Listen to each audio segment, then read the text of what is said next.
अन्नदाता अन्नदाता अन्नदाता नीत तुम्हारा अन्नदाता, पग पग पर है संग तुम्हारे अन्नदाता। लहू किसानों का बन के पसीना सींचता है धरती का सीना, मेहनत का तेरी हक दिलवाने, नई तकनीक नई खोज बताने। पशुधन को गुणवान बनाना, पौध सुरक्षा को सिखलाना, खेती के सब गुर समझाने, भारत का सरताज बनाने, आठों पहर है संग तुम्हारे अन्नदाता अन्नदाता। नमस्कार, मैं हूं रीनू। आप सभी दर्शकों का अन्नदाता कार्यक्रम में स्वागत करती हूं।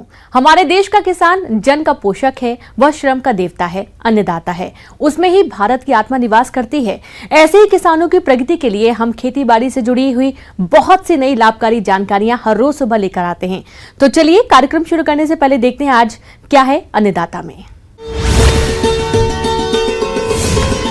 गर्मी के मौसम में मधुमक्खियों और मधुबॉक्सों की उचित देखभाल, अनार के बाग को कीटों से बचाएं और अधिक उपज पाएं।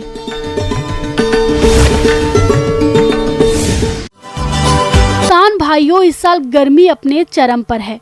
गर्मी के कारण मनुष्य ही नहीं, पशु पक्षी भी हाल बेहाल है। यदि बात मधुमक्खियों की करें तो गर्मी में इनकी भी विशेष देखभाल की जरूरत रहती है। तो ऐसे में जो किसान मधुमक्खी पालन से जुड़े हैं, वे अपनी मधुमक्खियों और मधुबॉक्सों की देखरेख किस प्रकार से करें, आइए इस बारे में जानकारी लेते हैं विषय विशेषज्ञ डॉक्टर दीपक राय से।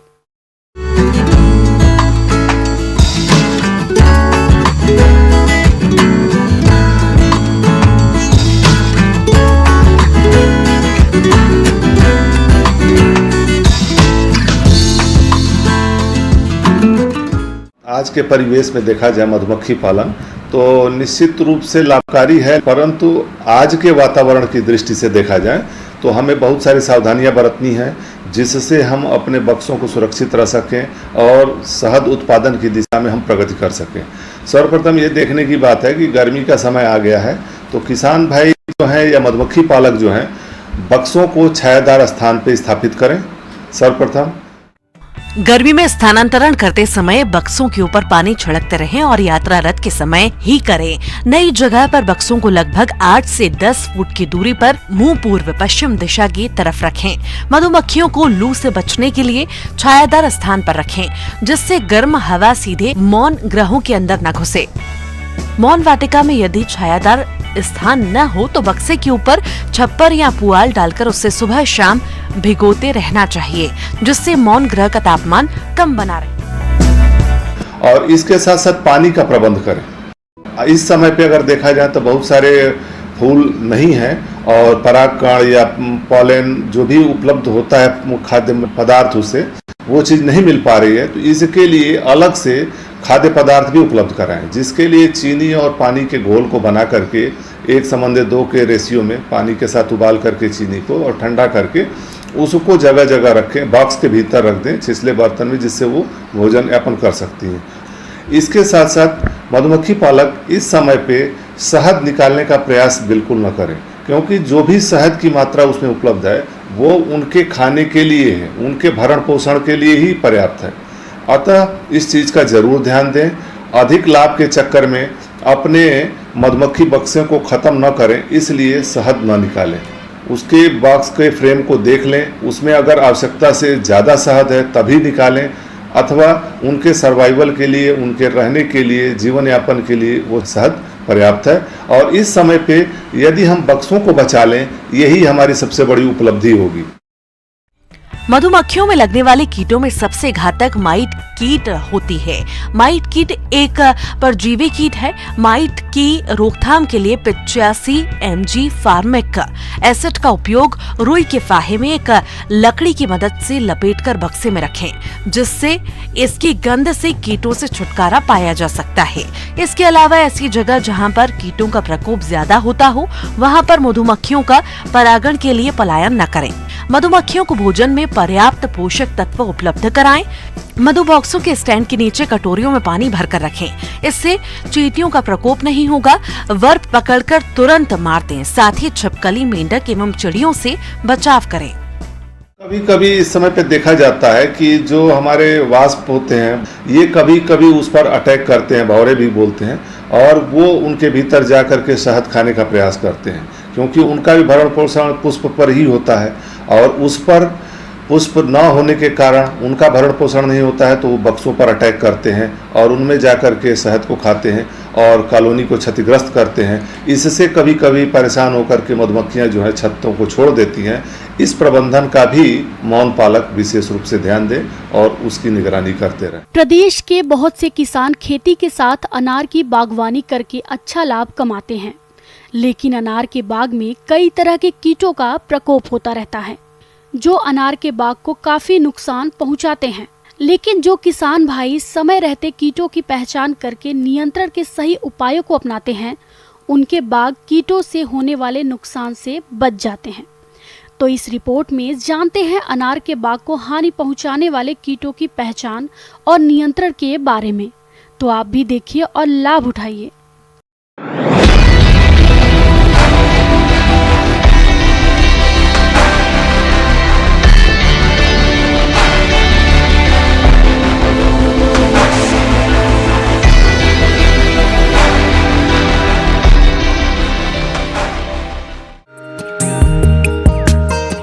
अनार एक ऐसी बागवानी फसल है जिसे एक बार लगाने पर कई साल तक फल मिलते रहते हैं।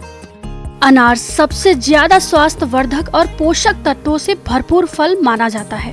अनार में मुख्य रूप से vitamin A, C, E, folic acid और एंटीऑक्सीडेंट पाए जाते हैं, जिसके कारण इसकी बाजार में मांग वर्ष भर रहती है। इसकी बागवानी करके किसान अच्छा खासा मुनाफा कमाते हैं। लेकिन आज के समय में अनार भी कीटों के प्रकोप से अछूता नहीं है। बदलते मौसम और वातावरण में नमी के कारण कई तरह के हानिकारक कीटों का प्रकोप होता है, जिसका समय पर सही पहचान करके जो बागवान नियंत्रण कर लेते हैं, उन्हें अधिक फलोत्पादन मिलता है। रस चूसक कीट। अनार में कई तरह के रस चूसक कीटों जैसे माहो सफेद मक्खी का आक्रमण होता है। ये कीट पौधों की नई शाखाओं और फूलों से रस चूसते हैं, जिसके कारण पत्तियां सिकुड़ जाती हैं और पौधे की बढ़वार कम हो जाती है, जिसके कारण फलोत्पादन कम मिलता है। रस चूसक कीट का नियंत्रण। इस कीट का प्रकोप पौधों पर दिखाई देने पर नीम तेल 5 मिलीलीटर प्रति लीटर पानी के घोल का छिड़काव करें। इससे कीट नियंत्रण कम न हो तो रासायनिक दवा डाइमिथोएट 2 मिली मात्रा प्रति लीटर पानी में घोलकर छिड़काव करके इसका नियंत्रण कर सकते हैं। दीमक कीट। अनार के पौधों में शुष्क क्षेत्रों में जड़ों और तनों में दीमक का प्रकोप ज्यादा होता है। इससे पौधे सूख जाते हैं और पौधों का विकास रुक जाता है। रोकथाम के उपाय। पौधों को लगाते समय प्रत्येक गड्ढे की भराई के समय 50 ग्राम मिथाइल पैराथियोन चूर्ण मिला दें, तो इस कीट का प्रकोप नहीं होगा।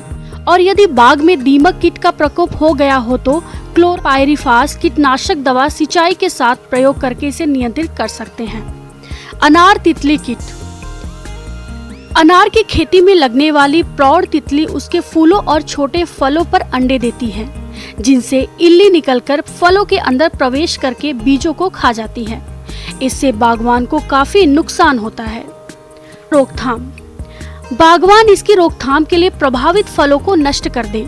ऐसे में बेहतर होगा कि फलों को नेट या कपड़े से ढककर रखें। इस कीट के नियंत्रण के लिए इंडोकार्ब दवा 1 मिलीलीटर प्रति लीटर पानी के घोल का 15 दिन के अंतराल पर 2 बार छिड़काव करके इस कीट को नियंत्रण कर सकते हैं। तना छेदक कीट। यह कीट पौधों के तने में छेद करके नुकसान पहुंचाता है। इससे निकली फलियां पौधों की शाखाओं में छेद बनाकर उसे नुकसान पहुंचाती है। कभी कभी तो पूरा पौधा सूख जाता है। रोकथाम। इसके नियंत्रण के लिए छेदों में तार डालकर इनको नष्ट कर दें और तार की सहायता से रुई में केरोसिन तेल या पेट्रोल मिलाकर छेद में भर दें।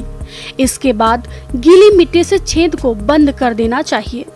इस तरह से इस कीट का नियंत्रण हो जाता है और आगे होने वाला नुकसान से पौधे बच जाते हैं। छाल भक्षक कीट। इस कीट की सुंडी लटलियां अप्रैल से दिसंबर तक अधिक क्षति पहुंचाती है। अनार के पुराने व घने बागों में इस कीट की ज्यादा क्षति पहुंचती है। इस कीट की लटे झल्लियां अनार की झाल, शाखाओं या तनों में छेद करके अंदर छिपी रहती हैं। रात्रि में ये इन छिद्रों से निकलकर पौधों की झाल को खाकर क्षति पहुंचाती हैं। कीट नियंत्रण के उपाय। इस कीट से प्रभावित कटी फटी ये छाल या ढीली छाल को हटा दें ताकि वयस्क बीटल अंडे न देने पाए। इसके अलावा सूखी और कीट ग्रसित शाखाओं को काटकर नष्ट कर दें। कीट का प्रकोप दिखाई देने पर छिद्रों में केरोसिन या पेट्रोल 3 से 5 मिलीलीटर प्रति सुरंग या छिद्र में पिचकारी या इंजेक्शन की सहायता से डालें या रुई का पोहा बनाकर अंदर डाल दें और छिद्र को गीली मिट्टी लगाकर बंद कर दें। शाखाओं पर मिथाइल पायरिथियोन 50 EC दवा 2 मिलीलीटर प्रति लीटर पानी का घोल बनाकर छिड़काव करना चाहिए। अधिक आक्रमण होने पर कॉपर ऑक्सीक्लोराइड COC घोल का लेप तने के चारों ओर लगा दे। कार्बोरिल 50 WP 2 ग्राम प्रति लीटर पानी के हिसाब से तने की 3 फीट की ऊंचाई तक छिड़काव करके कीट का नियंत्रण कर सकते हैं। बागवान भाइयों, अनार के बाग में कीट नियंत्रण के उपायों में सबसे पहले भौतिक विधि का प्रयोग करें। इसके बाद जैविक विधि से कीट नियंत्रण करें और इन सबसे नियंत्रित न होने की दशा में रासायनिक दवाओं का इस्तेमाल करना चाहिए। इस बात का ध्यान रखें कि फलों की तुड़ाई के बाद दवा का छिड़काव करें और दवा छिड़काव के 1 सप्ताह बाद फलों की तुड़ाई करनी चाहिए। ऐसा करके बागवानी अनार के बाग से अच्छी गुणवत्ता की भरपूर फल उत्पादन लेकर अच्छा खासा मुनाफा कमा सकते हैं। गाजर की तरह दिखने वाला खरपतवार गाजर घास सिर्फ फसलों के लिए ही नहीं बल्कि मनुष्यों और जानवरों के लिए भी नुकसानदेह है। खेतों समेत शहरों के आसपास भी यह बहुतायत मात्रा में पाया जाता है और बड़ी तेजी से फैलता है। इसकी गंभीर समस्या को देखते हुए किसानों को चाहिए कि समय रहते इसकी रोकथाम के उपायों को अपनाएं। तो आप किस प्रकार से करें गाजर घास की रोकथाम, चलिए इस बारे में जानते हैं कृषि वैज्ञानिक डॉक्टर DK रॉय से।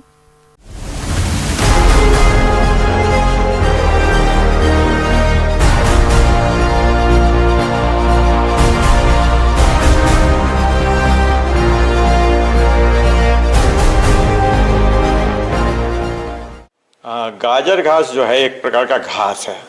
इसका पत्ता जो है गाजर के जैसा मिलता जुलता होता है, इसलिए इसको गाजर घास कहते हैं। इसका साइंटिफिक नेम है पार्थेनियम हिस्टेरोफोरस और ये विभिन्न नामों से प्रचलित है। गाजर घास एक खरपतवार है जिसका वैज्ञानिक नाम पार्थेनियम हिस्टेरोफोरस है। यह खरपतवार कंपोजिटिक कुल की होती है और गाजर के पौधे जैसी दिखती है। इसे कैरेट ग्रास, कांग्रेस ग्रास और क्षेत्रीय भाषा में सफेद टोपी, चटक चांदनी आदि नामों से भी जाना जाता है। ये एक वर्षीय शाकीय पौधा है जिसकी लंबाई लगभग 1 से 1.5 मीटर तक हो सकती है। हर एक गाजर घास खरपतवार लगभग 1000 से 5000 बहुत ही छोटे छोटे बीज पैदा करता है। वैसे तो यह घास हर तरह के वातावरण में उग जाती है, मगर नम और छायादार स्थानों पर अधिक तेजी से उगती है। काफ़ी हानिकारक है मनुष्य के लिए भी, जानवर के लिए भी और फसल के लिए भी।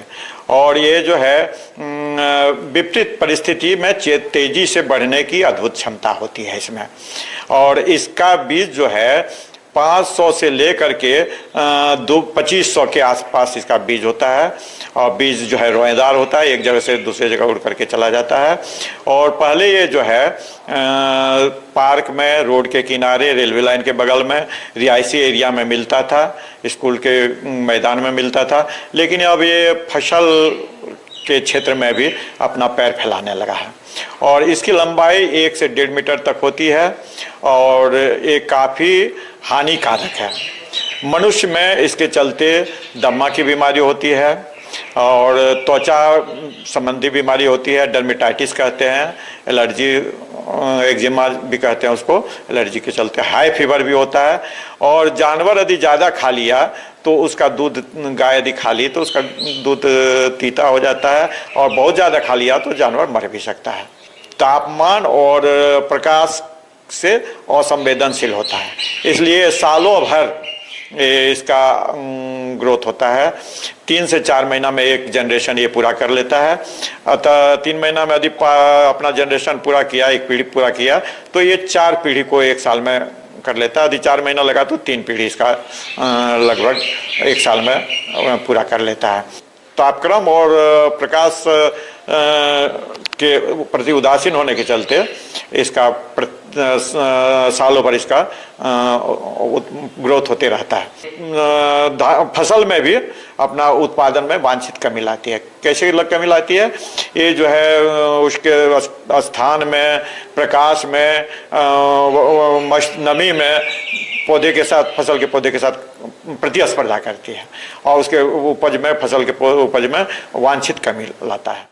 इसके नियंत्रण के लिए ऐसे कीटों को रखा जाता है जो गाजर घास को अच्छी तरह से नष्ट करने में सक्षम होते हैं और अन्य उपयोगी फसल या वनस्पतियों पर कोई विपरीत प्रभाव नहीं डालते। जून से अक्टूबर के प्रथम पखवाड़े में बीटल कीट अधिक सक्रिय रहता है और 1 एकड़ के लिए लगभग 3 से 4 लाख कीटों की आवश्यकता होती है।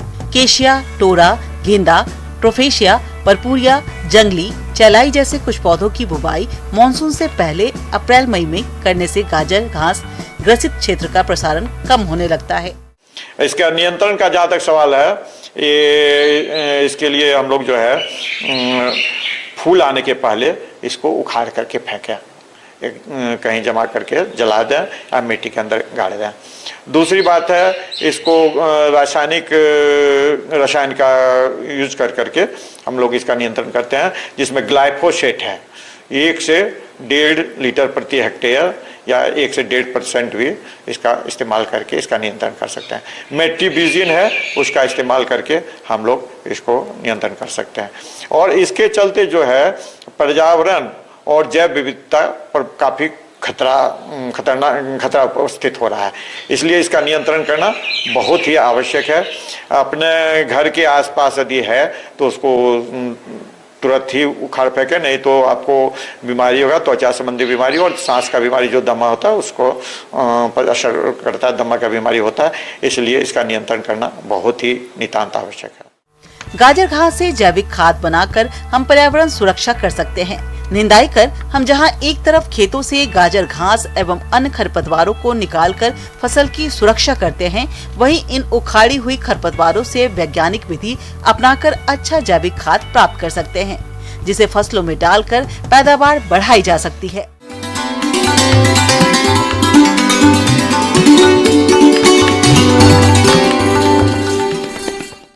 आइए जानते हैं अन्नदाता निःशुल्क फोन के माध्यम से पूछे गए समस्याओं का समाधान। आज के अन्नदाता हेल्पलाइन में जिस प्रश्न को कार्यक्रम में शामिल किया गया है उसे पूछा है गांव मलिकपुर, जिला जयपुर के किसान सुरेश कुमार ने।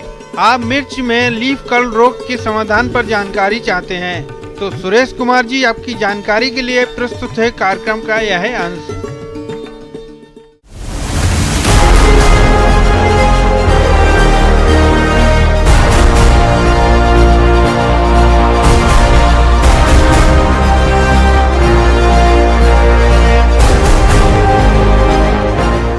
भाई, जो मिर्च और ये जो लीफ कर्ल ऑफ जो डिजीज़ है, ये मिर्च में भी लगता है, पपीता में भी लगता है, और इसको जो है जैसे जनरली जो अगर समान भाषा में हम कहेंगे तो इसको जो है पर्ण कुंचन या मुर्रा जो है रोग कहा जाता है। यह जो है मिर्च के जो है पौध की जो है भारत में सबसे बड़ी विनाशकारी रोग है।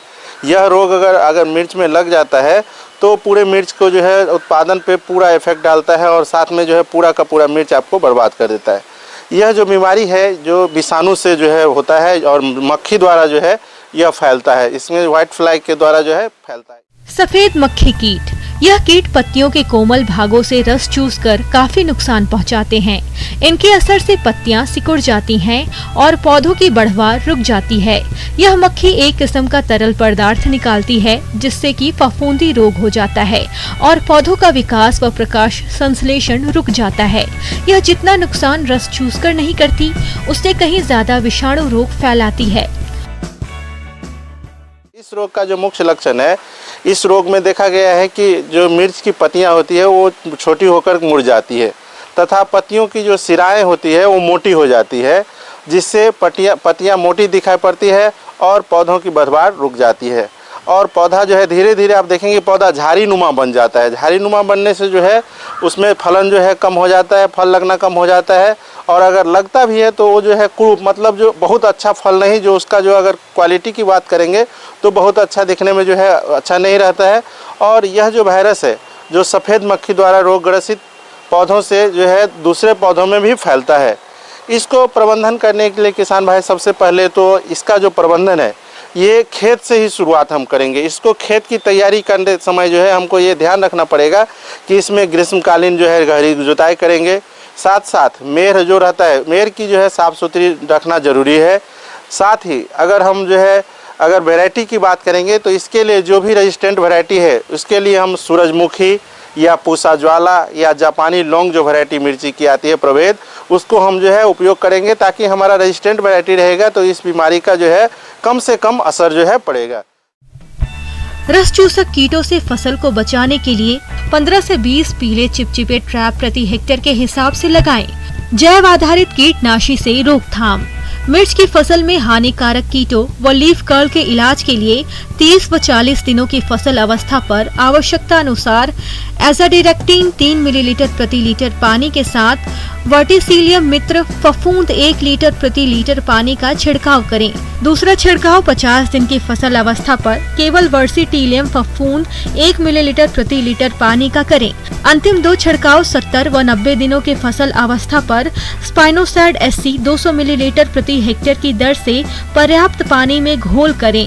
ऐसे करने से किसान अपनी फसल को कीटों से बचाकर अच्छी पैदावार ले सकते हैं। किसान भाई अगर हम जो है जैविक के अलावे अगर जो है हम रासायनिक कंट्रोल की बात करेंगे तो सबसे पहले जो है किसान अगर मिर्च में लीफ कर्ल डिजीज को जो वाहक है सफ़ेद मक्खी, उसको नियंत्रण के लिए जो है इमिडाक्लोरोपिड 1 ml प्रति 3 लीटर पानी में जो है घोल बनाकर 2 से 3 बार जो है 15 दिनों के अंतराल पे अगर हम छिड़काव करते हैं तो इससे जो है कंट्रोल हो सकता है। साथ ही जो है रोग के प्रसार को रोकने के लिए अगर हम कहीं पे जो रोगग्रस्त पौधा देखते हैं तो उसको उखाड़कर तुरंत फेंक देना चाहिए। येलो स्ट्रिप कार्ड जो मक्खियों को जो चिपकता है मक्खी, उसमें अगर 10 जो है प्रति एकड़ की दर से हम 10 येलो स्ट्रिप कार्ड अगर यूज करते हैं तो उससे भी जो है इस बीमारी पे, इस मक्खी पे कंट्रोल करेंगे तो जिससे बीमारी भी कंट्रोल में आ जाएगी।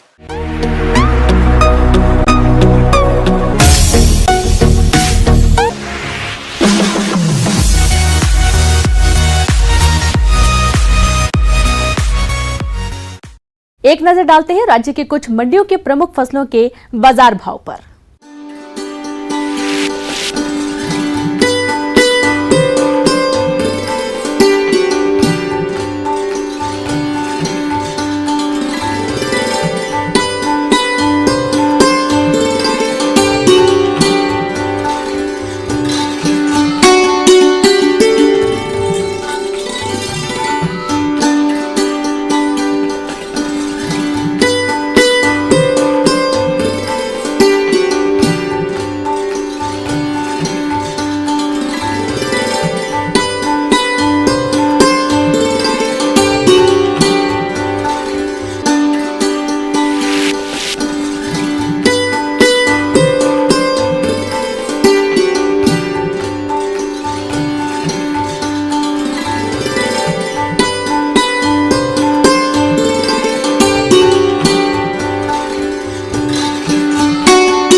किसान भाइयों, कृषि संबंधित समस्या और सुझावों के लिए आप हमें इस पते पर संपर्क कर सकते हैं।